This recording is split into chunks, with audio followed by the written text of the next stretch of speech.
So basically, we've talked to you before. We've been to a lot of forums and things. We've heard a lot of your answers and everybody else's. So we thought that we wanted to talk to people to ask some of the questions that we haven't heard asked, Sure. and to we're getting down to crunch time here. Yes. We are. Voting starts in just a couple of weeks. Mhm. You've been talking to people rather endlessly. I know you just had another event last night, the other night. So the first thing I wanted to ask is basically looking at your background in police, some might consider you, a one-note candidate, that crime and public safety is really the only thing you know about and care about. So how would you refute that? Well, that's a criticism that I've gotten quite a bit. I would refute that by saying that I do have positions on non-homelessness, public safety, crime-related topics. I've spoken quite a bit about development across the course of this campaign. I've expressed my opinions on upzoning, how we need to revisit the MHA to make sure we're installing affordable housing in each upzoned area. I've expressed my opinions about parking, that we need to get back to requiring developers to build parking into areas. I've expressed my opinions about public transportation, about the other sorts of issues that impact the people here in West Seattle. Cost of living is a huge one. I've spoken quite a bit about fiscal responsibility, restoring accountability to the spending of the taxpayer dollars. So as I've been campaigning and answering questions, there have been those who call me a one-issue candidate, basically everything having to do with law enforcement and homelessness and nothing else. But my response to that is I think I've spoken so much and with so much nuance on those areas that it kind of overshadows the other things I've been speaking about. But I will say I've been speaking quite a bit about other issues, and I have positions on other issues, and I don't consider myself to be solely constrained to the law enforcement related issues.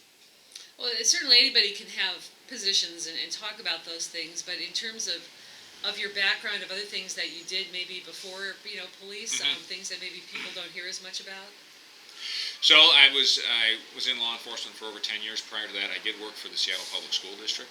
I was a long-term substitute at Nathan Eckstein and Asa Mercer middle schools. I do draw on some of that experience in the campaign. I've spoken quite a bit about the fact that one of my former students from the EBD classroom, which is special education at Mercer, was profiled a few years ago in the Seattle Times as being a resident of a tiny village, which really is difficult for me to deal with, and it personalizes the homelessness issue a little bit. I've also spoken a bit about the fact that I have education in political science. I've studied a bit of political philosophy. I apply a lot of academic knowledge about the way a municipality should be run and government in general to this campaign. And I'm also a husband, a father, a homeowner. Those really are my primary motivations for running. We're trying to make our city more livable for our family. I've coached basketball here in the community, actually right across the street at the YMCA. I've been involved in the community. Education is very important to me. I've served on a couple of different boards related to education here in the Seattle community. So I've had leadership experience. I've had experience in education, raising a family. And so there's more than just law enforcement in my background. So you mentioned actually your former student who wound up in a tiny house village, and that was one question that we haven't heard anybody ask about homelessness yet. Is quite specifically the tiny house villages. We have one here in West Seattle, Camp Second Chance. How does that fit into your pattern of where you want to go with homelessness if elected? Well, it's better than nothing. It's better than having people live on the streets. My understanding, based on the data I've seen, is there's about a 35% placement into permanent housing out of those tiny villages, which causes me to ask what happens with the other 65% of the people who are living there. I don't believe they're getting an appropriate amount of services. I don't believe there's enough being done to elevate them into a more stable and dignified lifestyle. So I would like to see anything that isn't working phased out in favor of solutions that will provide enough services and get people into permanent housing, and ultimately create a situation where these people have stable, dignified lives they can be proud of, and that doesn't just assign them to a small structure to ostensibly just live the rest of their lives. That's very discouraging to me. Have you been to Camp Second Chance? I've been past it. I haven't been into it. I respect the fact that it's people's homes. I don't want to just go wandering into it, but I have been past it. So that you haven't heard of anything that one is any more successful or less than the rest of them, because certainly it's not the only one that the city's been supporting. No, the city's been has supported quite a few of those facilities, and I don't criticize Camp Second Chance. I want to emphasize that I think that it's better than nothing. It's better than people living on the sidewalks or in the parks.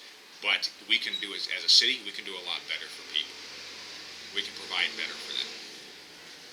You mentioned a whole bunch of other issues in response to my first question, and some of them are on our list of questions. One of them, as you mentioned, you have voiced your skepticism of the way that MHA was set up for mandatory housing affordability as part of HALA. Yes. So I'm wondering, what's your vision of how we would get more affordable housing? By requiring, so what's frustrating to me about MHA is we're upzoning in the name of creating affordable housing, but not necessarily actually requiring that to be built. We're accepting in lieu of fees instead of requiring the housing to be built. I want to revisit that and actually require that upzone buildings have the affordable housing there. I do understand the argument that using this to raise money for affordable housing will eventually get it built, but my concern about that is that this would end up being built not throughout the city. It wouldn't be spread out equitably in the fashion that the upzoning has been designed. And so we would end up gentrifying the city even further, and we'd end up pushing people away from their work. What I find frustrating is we do have jobs that pay all across the spectrum in all areas that are currently being upzoned. So if you're making minimum wage in District 1 or any other district, I believe part of the intention of the MHA is that you should have a home, you should be able to afford to live near where you work, and not necessarily requiring that doesn't comport with the intent of that. How about some of the other programs, such as the multifamily tax exemption? What do you think of those? I'm going to be honest, I'm not as familiar with that issue. I'll research it, though. And the housing levy? Which one? The most recent one that we passed. The current one. I felt that was passed pretty quickly. And I'm discouraged by anything that would eliminate single-family neighborhoods within District 1 or anywhere else in the city. I don't think that was the point of the housing levy, but that brings up an actual question. So it hasn't become a formal proposal yet about eliminating single-family zoning, but certainly it's bubbling under with the Planning Commission's Neighborhoods for All report and so forth. So, are you very firmly opposed to the concept of ending? Say, if this came to the council, if someone proposed, ending single-family zoning, you would be a no vote. Ending single-family zoning, absolutely. We need to maintain our neighborhood character. We need to maintain the ability for there to be neighborhoods that have single-family homes where people can just, if they choose that sort of neighborhood, that they have that option available for them. Do you feel the urbanists have too much sway over the city? It appears so. But I think that we have the opportunity to change that. I think we have the opportunity to get a new city council in who will listen to the entire community a little better.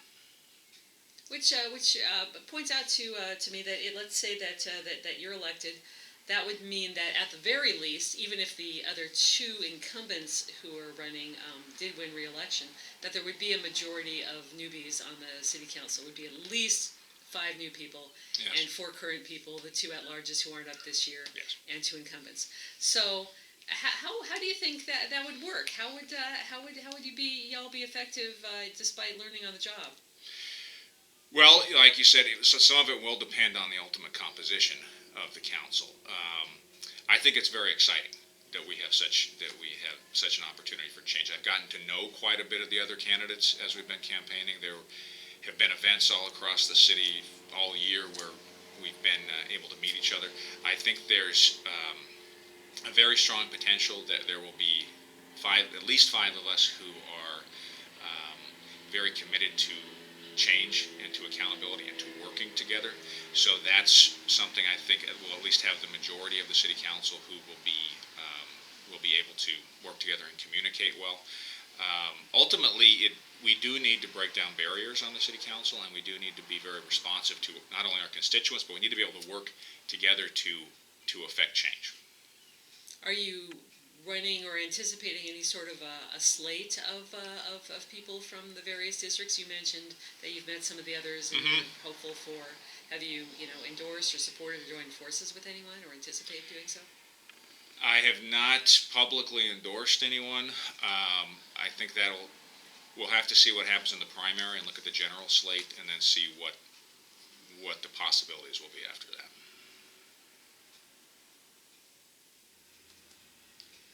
So looking ahead to the primary, certainly 3 candidates, 2 will advance. Could be any 2. But let's say that it was structured so that would be the incumbent and one of you 2 challengers. This is politics. It's rough and tumble. I know everyone's Seattle nice and doesn't want to say anything mean about anyone, but why should it not be Phil? So your question is, why me over Phil? Well, literally, why should it not be Phil? Because it's very easy for you to say, well, I am this, I am that, I am that. But in politics, you have to be tough. You have to make a case. It could come down to that. Why shouldn't people vote for it? Why shouldn't people vote for Phil? Yeah. Well, my campaign, and I'm not going to use this interview as an opportunity to trash Phil Tavel. I have a completely great relationship with him. I think the question more is why me or not Lisa? And the answer to that is look around the city. We're experiencing a crisis of homelessness, of public safety. The current city council has failed the city, and I think the biggest question is why not change? I think the biggest question that I want to ask voters in this election is, are you satisfied with the status quo? And if not, obviously the answer is we need to change. I don't have any personal issues with Councilmember Herbold, but if you look around, what inspired me to run is we are in crisis as a city, and Phil Tavel hasn't played a role in that. I'm not blaming him for anything that's going on here. The current city council has exhibited very poor leadership here in Seattle, and that's what we need to change. But so if it's why not change? Then it could be either one of you. So really, it may come down to that. Just because of the power of incumbency, people are going to look at that, and if they haven't heard a lot, if they haven't been paying attention, they're going to go Kolding, Tavel. Well, hopefully it gets to the point where in the general election it's me versus him, and we're both able to state our positions. But my positions are what they are. I've been very upfront about my stances on homelessness, on public safety, on various policy positions, and it's really more about changing the status quo than about me attempting to make any sort of attack on Phil Tavel. Okay, so change though, so in the end, you would be happy perhaps as a personal citizen, whether it was you or him, as long as it's not the incumbent. I would prefer for it to be me. That's why I'm running.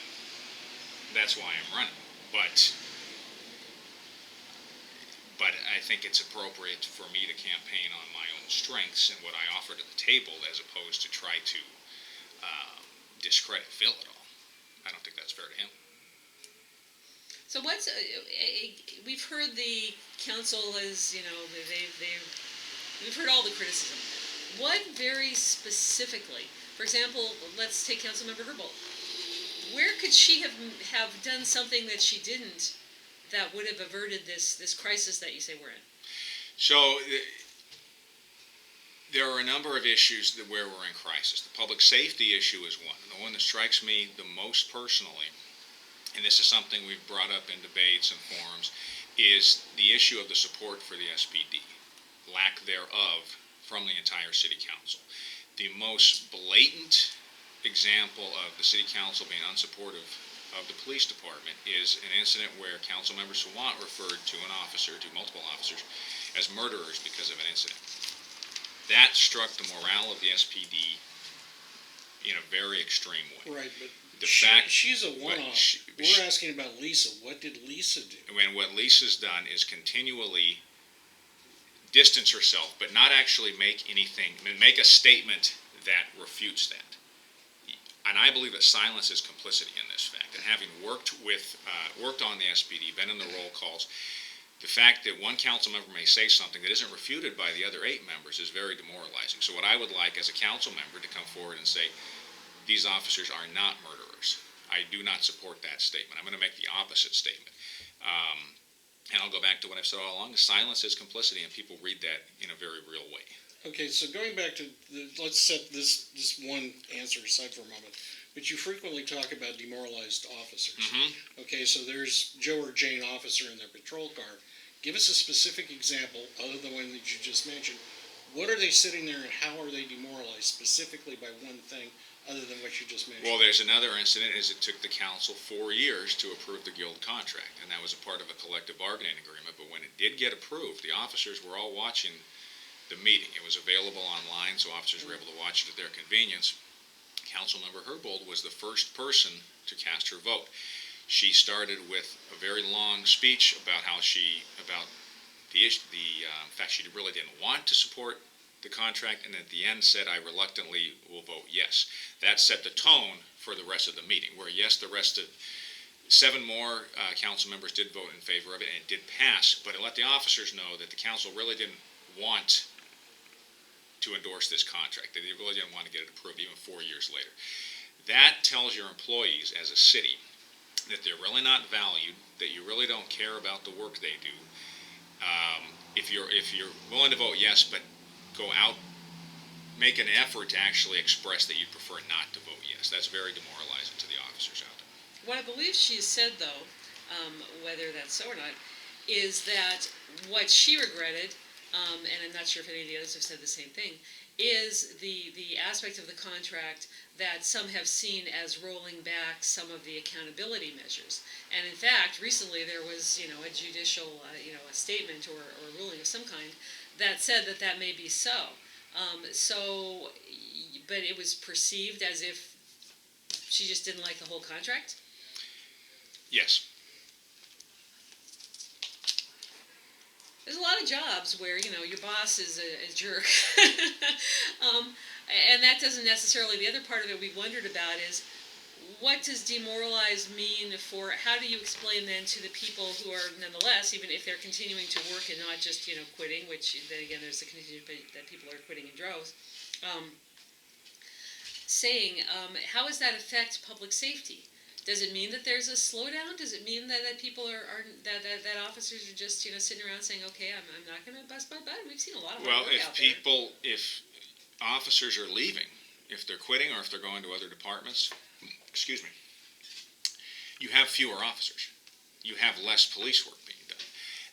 As I doorbell and as I talk to people about their concerns here in District 1, the biggest public safety related concern that I hear is they no longer feel that sense of patrol. They no longer feel like they see officers doing just routine patrol anymore. And the reason is because they're going call to call. They don't have time to do that anymore. The staffing has impacted the ability to do community policing in a way that actually makes the public feel like the police are out there preempting crime rather than just responding to it. So law enforcement staffing is a big issue. It's a big concern. And yes, it is a national concern.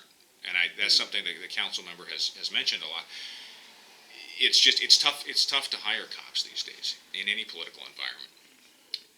The SPD is basically floating the rest of the agencies around here because people are going to other agencies where they can get a signing bonus. So it's masked the problem with other agencies. But to me, that tells me that we need to focus on how we can make Seattle PD a better place to work, where people will want to stay and where they'll want to come. Because like in any organization, your current employees are your best recruiters, even if they're not the ones who work for the recruiting unit. SPD officers are not in good faith telling anybody else that this is the place to work these days. That's a problem, you know. And the solution is to effect change and to have a city council that's more supportive of law enforcement, where your employees, because we can't lose sight of the fact that the police department is another group of employees in this entity of the city of Seattle, and they have to feel like they're actually wanted to be there. You can't lose sight of the fact that the SPD, which is currently celebrating its 150th anniversary, not really celebrating, but it's been around 150 years. It's not closing anytime soon. It's not like a business where we run out of employees and we just shut the door. It's got to be there. So it's taken a lot of downfall to get to this point. And although I recognize that I may be seen as overly focused on this issue, it's very important to the community. It's very important to everyone, to the employees, to the city. If it gets too much worse, we could be in an even worse state of crisis.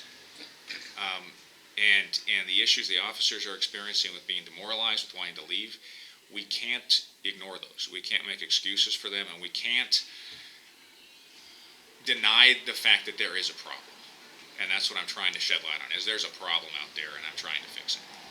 So let's say that we fix it, we elect you, maybe we even elect the two other current or former police officers who are running for office, and a year goes down the line, and maybe some positive statements have been made.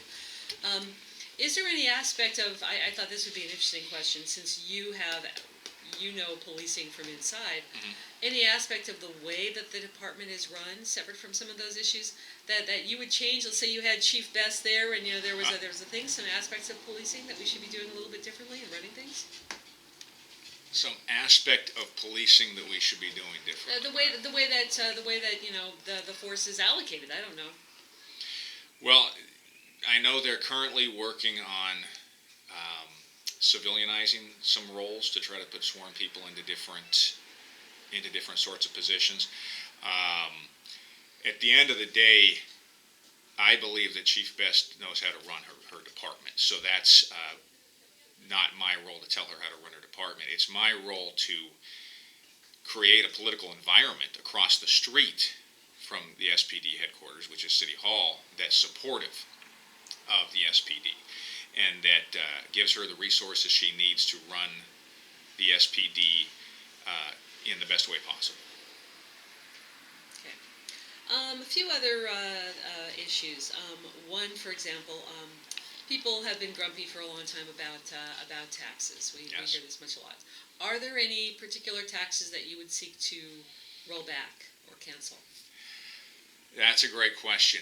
So I think the first thing we need to do is stop adding taxes and actually show people what they're getting for their money. The first thing we need to do is use our resources effectively. I want to make sure that we do a comprehensive audit from an external entity to come in and show us the inefficiencies, show us where we can spend our resources better. A lot of feedback that I get from the community, and this is pretty consistent across neighborhoods, is people, they feel that they're overtaxed, they feel the city is expensive, but what's most discouraging to them is that they don't feel like they're getting more for their money.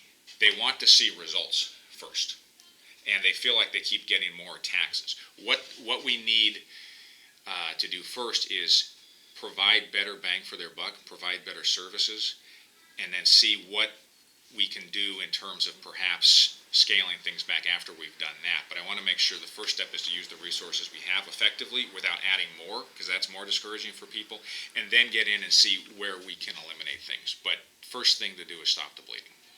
Okay, so evaluate and audit, and then perhaps consider. So there's no particular tax like the sugar tax or something that you're advocating should be rolled back. I think what we'll need to do is see what revenue we're making from various taxes before we can start to eliminate things. The sugar tax is highly discouraging to people because they're not sure where the money's being spent. At the end of the day, before we roll something like that back, we need to know what the impact of that is. I'm sure someone's asked you this one before. Something the current city council has done right? They finally approved the SPD contract after 4 years.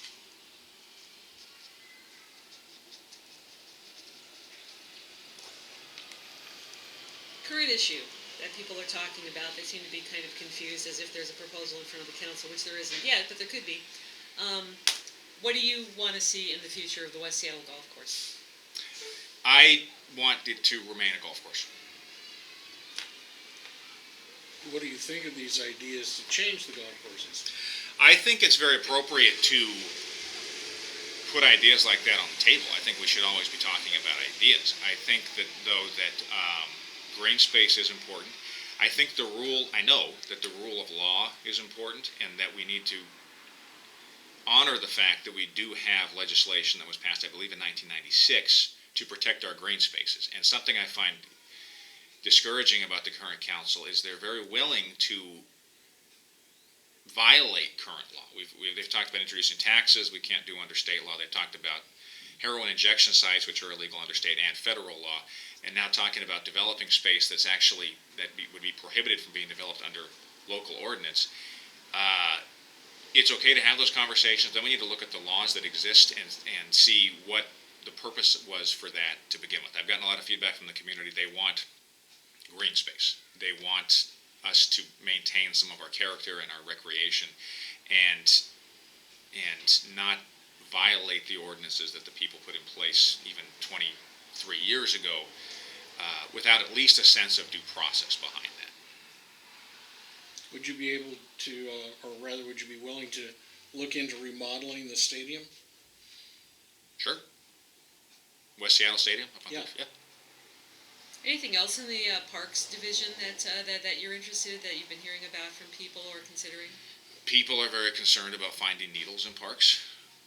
That's very dangerous. I'm concerned about that myself as a parent. Our parks need to be safer. Everything needs to be safer. Safety is paramount. One other issue that we always ask about, because it may come up, it doesn't seem to be a priority of the current mayor, but it may suddenly out of nowhere spring forth into council. White Center annexation. Mm-hmm. Any thoughts on that? Well, I think we discussed that months ago when we first sat down together. That's something that's been on my mind. And from what I understand, it's not off the table totally. It could come up at any moment. I think the biggest priority with that is to determine what the residents of White Center want. Do they want to be unincorporated? Do they want to be Seattle? Do they want to be Burien? Do they want to do their own thing? I'm not sure how that would work. If they would like to join the city of Seattle, we will need to spend a great deal of time preparing for that if that is to happen. My biggest concern about White Center annexation is that we might snap our finger and say, okay, White Center's part of the city, but I know for a fact we don't have the resources, police department or otherwise, to handle that right away. It's not just SPD, it's the fire department, it's City Light, it's ESTA, it's all the services we would need to provide to that region with very constrained resources all across the city. So before we as a city determine whether to accept that proposal, if it indeed comes up, we need to have a plan for how we can do that, because it's not fair to them or anybody else to stretch our resources any thinner in order to take on more territory. And I'm aware of all the various issues that would come into play with just annexing a huge swath of land like that without being able to accommodate it along with the rest of the city. And I do want to be clear, if the citizens of White Center would like to become part of the city of Seattle, I'm committed to working to make that happen for them. It is just a matter of making sure that we can do it the right way. And I think the District 1 representative is someone who needs to have that in the back of mind at all time. I don't think none of the other districts have, well, maybe District 2, but most of the other districts don't really have an unincorporated area right by them that they may take on as part of their district at some point. And if we do end up acquiring White Center, they would be my constituents, and I can't bring them on and say, okay, sorry, we don't have enough services for you right now. Well, two other concerns which we hear quite frequently because we go to their meetings is that on the subject of services, they like their King County Library, and they like the Highline schools. Mm-hmm. In talking about resources, would you be willing to leave those as King County or Highline properties? So at the school district, that's something I've thought of. I don't see any reason why a public school district needs to comport with city limits. I think Highline schools can continue to run their schools. They currently do run Aviation High School, which is just in the boundaries of the city. I don't think the school districts, Seattle and Highline, need to be impacted by that if it does come.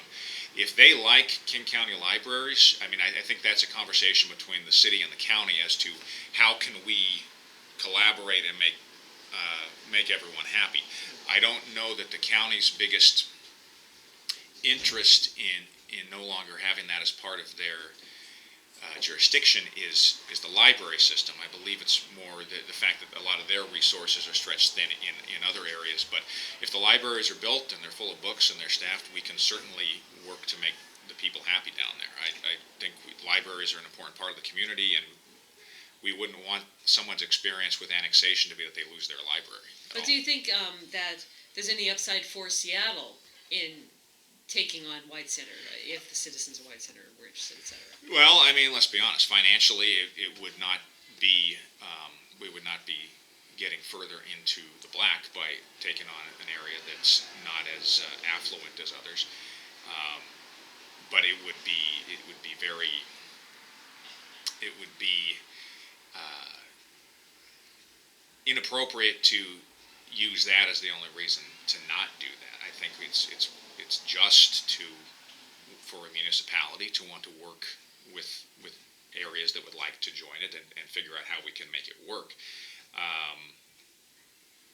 Running a government isn't only about money. It's about providing protection and services and resources to people. And if they feel like the city of Seattle would be their preferred option, I'm 100% committed to working to make that work. I just feel like it's appropriate to take the time to make it work right.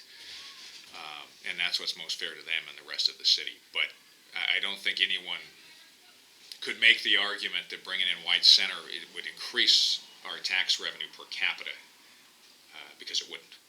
But that wouldn't be my reason for not. I don't see that as a reason to not do it. So, I wouldn't say that everything that you say is, what the city should not be. That we've got a lot of problems that we need to fix, certainly. But we're also interested in what is your vision of, you're elected, you serve a term, so 5 years down the road, what's the city that you see? What's your vision? I appreciate that question. I envision a city where you don't see a single tent. You don't see anybody living in a tent, because people living in tents is not who we are as a city. We can do better for people. We can make it work to provide services to people, and we can get to the point where we're able to enforce our laws in such a way that people are no longer intimidated to go to the parks, to go downtown, to go to certain areas of the city, and people aren't living in squalor. So I see a city where, there's been a recent documentary on the local media. I see a city where we'd have one in 5 years that says Seattle is thriving. I'd see one where we're talking about a turnaround that Seattle has made, because we're not, as much crisis as we're in, with strong leadership over the course of the next 4 or 5 years, we can turn the ship around. That's what I'm committed to doing. That's why I'm running, is to do that, because this is my home. This is where I'm raising my family. I haven't given up on Seattle. In 5 years, without a change of leadership, I am concerned about what we might see out there. I really am. So my vision, what I want to look around and see in 5 years, is I want to see no one living in tents on the street, in parks. I want to see a truly compassionate city that provides services people need, and then isn't afraid to enforce the law when that's necessary. I want to see a city where, as a corporate entity, all employees, police officers, firefighters, and otherwise, feel valued and empowered and want to stay, and that we're at full staffing, because that's not only fair to the employees, it's fair to the entire community. Not having enough employees to fulfill the services of the community isn't fair to the taxpayers. That's how people don't feel like they're getting what they're paying for. So I want to see a city that's thriving as its own corporate entity, and that continues to lead the way among American cities for innovation and and compassion, and gets back to being the Seattle that I first moved to 12 years ago. How did you wind up here? I moved here. I wound up here. I came in on the train at about 9 o'clock at night. I went to grad school in Wisconsin, moved back to my parents' house in California for a few months, and then I had a lot of friends here in the city, and I just decided that I wanted to live here, so I worked online to get a job as a substitute with the school district, and once I had that worked out, a friend and I found an apartment on First Avenue North, right by the Key Arena, back when the Sonics were in town, which tells you how long ago that was, and I packed up all my stuff. I took Amtrak up here. Lived without a car for about 3 years, and eventually I met my wife when we were both substituting. We were both substitute teachers, and we eventually bought our house over on Delridge, which was 10 years ago. It was affordable for someone who was making a new police officer's salary. We have a great home, and we're very happy here, and we've added 3 residents over the course of our marriage. My oldest just turned 8 years old, so yes, I'm from out of town, as most people are, I believe. I may bring a viewpoint that's a little jarring to people, but the reason I'm doing all of this is because I care. That's the only reason, that I'm doing this, and Seattle's been a great home for me and for my family. I have a brother who lives here too now. His fiance lives here. We're committed to making this work. I'm committed to staying. So that's how I got here, and my vision for 5 years, for 50 years, is to still be here in a thriving city. You mentioned basketball. Obviously, we're getting hockey. Yep. Should the city be in the sports business? You mean as a government entity, or just? Well, let's face facts. Sports teams depend on a city or county government to exist for their facilities. Do you think that is a reasonable expense, and should we be doing it, and should we be pursuing basketball? Because after all, the whole thing about bringing the Sonics back is sort of a push and pull thing in the other location up first. So I mean, should the city council say, maybe this isn't a business we need to be in business with? That's a great question. So the Sonics, the departure of the Sonics was so jarring to the community. And I firmly believe that as much as people love the Seahawks and the Mariners and the Sounders, that Seattle is ultimately a basketball town. I think it always has been. We need an NBA team here. I think it's appropriate for the city government to play a certain role in protecting our culture and in bringing services and businesses into the city that the people want. I am against the public funding of stadiums model, though. I think that might be part of what you're getting at. Mm-hmm. There's academic research that I've actually read a little bit that basically tells you the best you can do is maybe break even on that. Cities don't make money on building stadiums for teams and then allowing themselves to be held hostage for improvements, for all the various things that we've seen. So I will take the firm stance that I'm against further public financing of stadiums. We've already done it to a certain degree, and we're obligated to that. But in the event that a team comes to us in a certain amount of time, someone actually mentioned this the other night. What if either of our existing teams demand a new stadium at our expense?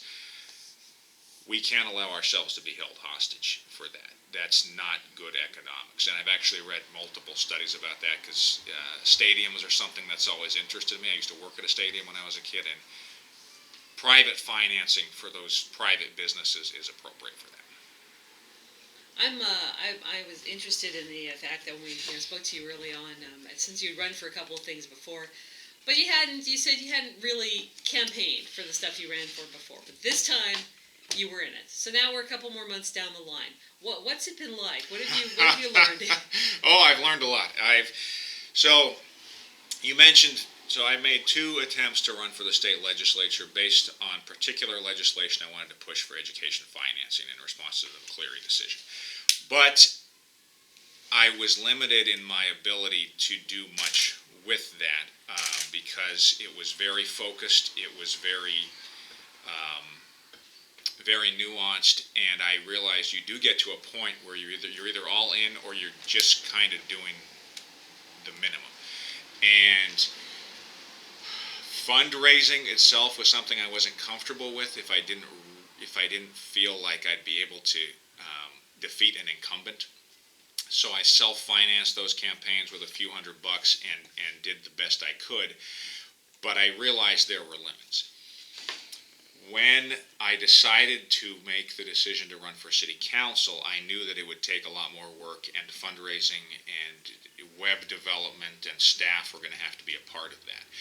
And then I eventually realized that, okay, as a relatively unknown person in the community, as someone who hasn't held a public office, and as someone who's never really done this before, I needed to devote all my time and energy to it, and that it would be a full-time job. Plus, what I've learned is that not only is it a full-time job, it's like 3 full-time jobs. And having staff makes it even, I mean, you get a lot more work done, but there's always something to think about. There's always something to do.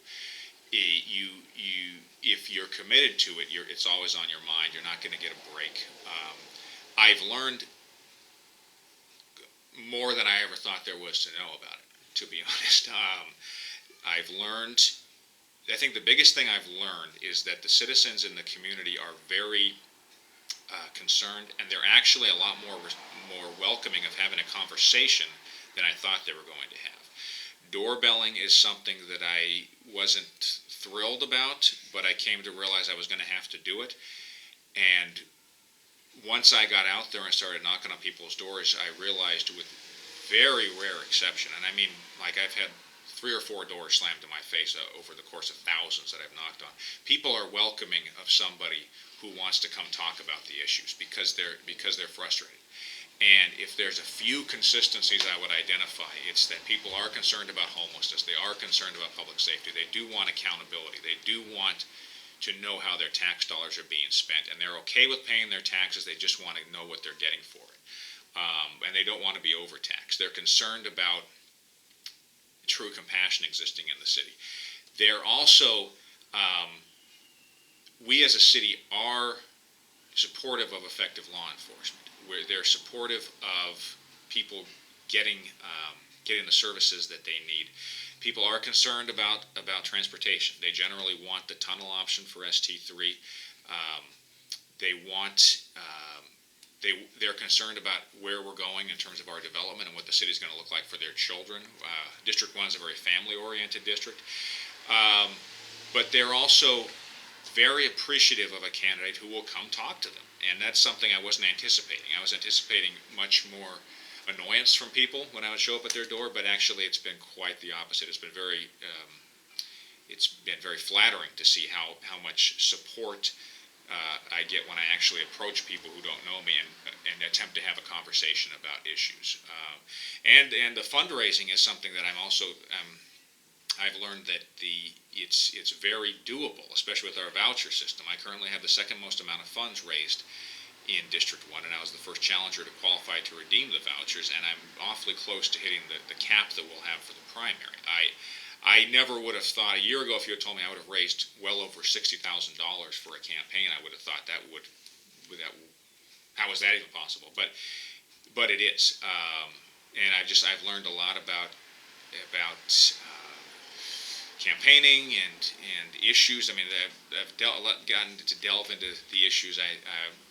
I think I may have responded a little thinly to the housing levy question earlier, but there are a lot of issues out there, and I'm trying to stay on top of everything, and I've learned that it's definitely, to come out of nowhere like I have and to become an actually viable candidate, which wouldn't have been possible if I wasn't able to devote my full time to it, is doable with a lot of work. What happens if you don't make it all the way? Do you get to go back to the police department? Do you have a job waiting for you? I could. My plan is to focus on Plan A, which is to win this election. That's why I got into this, and hopefully I won't need to think of a Plan B. In the event I need to think of Plan B, I'll consider what options are out there. But I can't at this point think about that. I didn't leave the SPD to to make this just a few months of different experience. I left because I knew that I would eventually leave to take the city council job, and I figured that an extra few months of work ahead of time would actually make that possible. Okay,